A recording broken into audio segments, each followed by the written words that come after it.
Public affairs analyst Adeniyi Kunnu joins us on the news for his perspective on the intrigues trailing the U.S.-Iran face-off.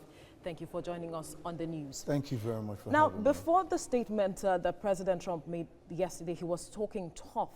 And then, like it is being reported, he had a soft tone yesterday saying that Iran is obviously, standing down and they are ready to talk. I wonder what you think informed that, because even the House of Representatives is not convinced.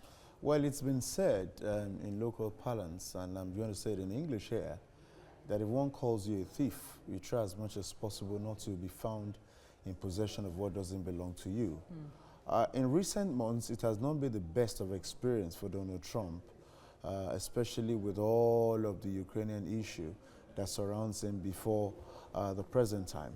And perhaps it also has to do with what a former president of the U.S. once said before the second elections that brought Barack Obama in, that if they did a comparison of monies expended in terms of warfare between the Republicans and the Democrats, that is about the numbers. So it seems characteristics of Republican leaderships to always go to war and make Americans pay in excess of $1 billion every day in prosecuting the war. That said, at this moment, the world doesn't need more bloodshed. And if you also did a little brief of historical realities or going back, the U.S. drew the first blood in 1959.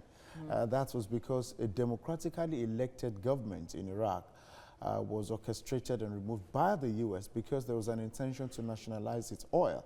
So it has been since then that the U.S.-Iran relations has not been the best. But if we look at this time, one of the things that Donald Trump probably has done a proper calculation of is to say that, of course, we have actually killed somebody that has accounted for the many deaths of American citizens, and there are no losses from the short fight at the bases.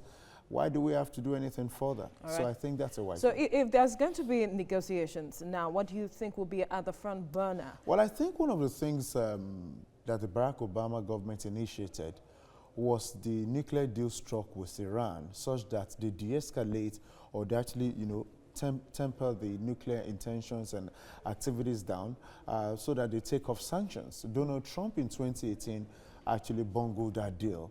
Brought back the sanctions that has not actually helped. The Foreign Minister of Iran has said that that is economic terrorism. And it is oftentimes hard-hitting, because I remember that when the sanctions were restored, in 2 years, the currency of Iran was 2/3 down. So I think very well that negotiations is very important. According to what Antonio Guterres said, the Secretary General of the UN, that both sides must exercise caution and utmost restraint. And if we look at it oftentimes, a country is battered already.